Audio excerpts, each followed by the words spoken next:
You picked up your phone for one reason, a quick check, 30 seconds maybe. You didn't decide to scroll for 40 minutes, it just happened. One video, one post, one swipe, and suddenly you have no idea where the time went or why you're still holding your phone. And the strange part is, you weren't even enjoying it. You were just doing it automatically without making a decision. This is not a self-control failure. This is a specific psychological loop. And once you understand how it works, you can actually break it. The real problem. The usual story people tell themselves, I'm addicted to my phone. I have no discipline, I waste too much time. So they try to stop through willpower. They set limits. They feel guilty. They decide to be better. Then they pick up the phone again. Yeah. Because willpower is not the lever here.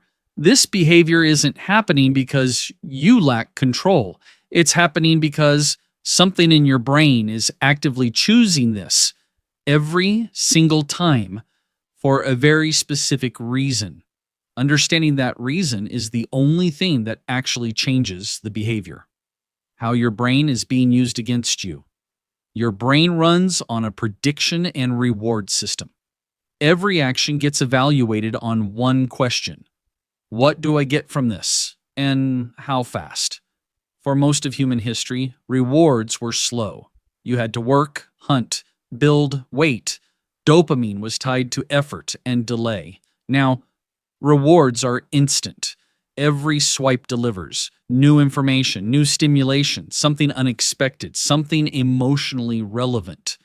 Your brain doesn't experience this as distraction. It experiences it as opportunity. There might be something useful here, something interesting, something that matters. So, compared to anything slow and effortful, a task, a project, a difficult conversation, the phone always wins the comparison. Not because it's better, because it's faster. And fast always beats good when the brain is running the evaluation. The layer most people miss, there's something happening underneath the scrolling that almost nobody talks about. Your brain isn't just chasing satisfaction, it's chasing the possibility of satisfaction. Each swipe carries a question. Maybe the next one is more interesting. Maybe there's something better just below this. Your brain is running a continuous loop of anticipation, not actually finding what it's looking for, but always thinking it might be one swipe away. This is called variable reward, and it's the same mechanism that makes slot machines work. Not knowing when the reward comes is more compelling than knowing. Uncertainty keeps the loop going, so you're not scrolling because you're getting what you want. You're scrolling because you haven't gotten it yet, and stopping feels like you're about to miss it. That's what makes it so hard to put down. How the loop forms. It starts with something small, a tiny moment of boredom, restlessness, or discomfort, not strong enough to name, just enough for your brain to notice and react. You reach for your phone, you get stimulation. The discomfort disappears. Your brain logs this discomfort. Phone. Relief. The loop is now established. Next time discomfort shows up, which happens constantly, your brain already knows the solution, and the reflex fires faster than you can think about it. You don't decide to pick up your phone. The movement happens before the decision does, and over time, the threshold lowers. You don't even need boredom anymore. 2-second pause between tasks is enough, a brief wait, a moment of quiet. Your brain fills every gap automatically without asking you why it feels worse over time. This is conditioning, not habit. As your brain gets trained to expect constant stimulation, anything slow starts to feel wrong. Sitting quietly feels uncomfortable. Reading without switching tabs feels hard. Focusing on one thing for an extended period feels almost irritating. Not because those things changed, because your brain's expectations changed. Stillness used to be neutral, now it triggers a low-level alarm. Something should be happening, you're missing something. So the brain fills the void before you even realize there was a void to fill.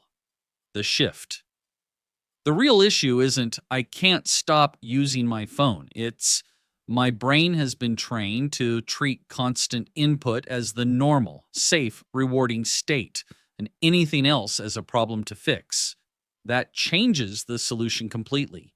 You're not fighting a bad habit. You're retraining a reward system. Solution 1. Add friction to the automatic loop. Impulse depends on immediacy. The moment between wanting and doing is where automatic behavior lives. Make that moment longer.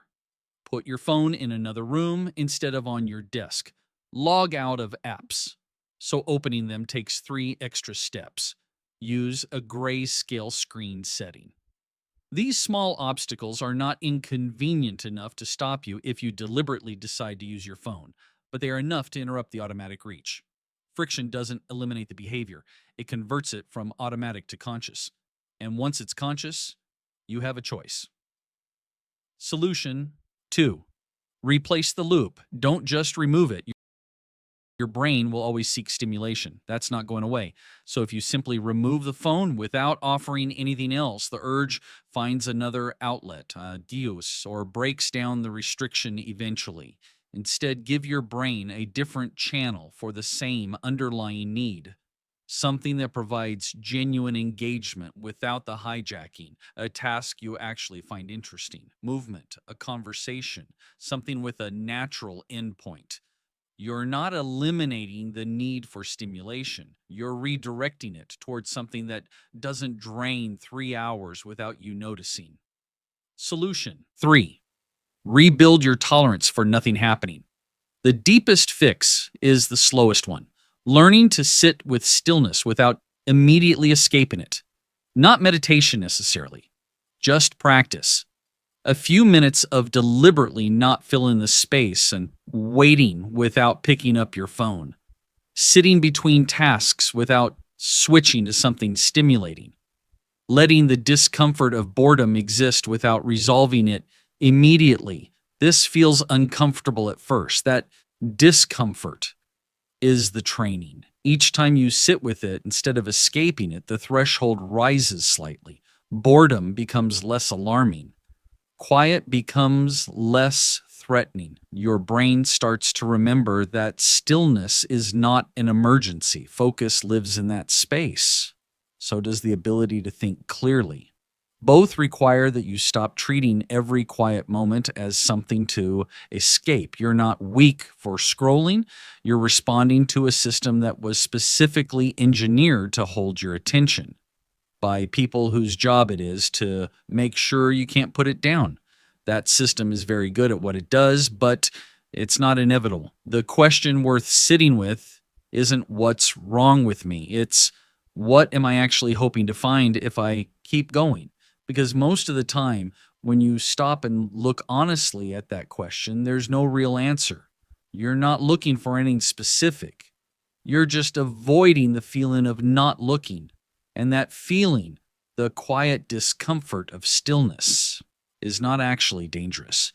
It's where everything you actually want to build lives. Next week, why mental overload makes every task feel impossible, and what's actually happening inside your brain when everything feels exhausting at once.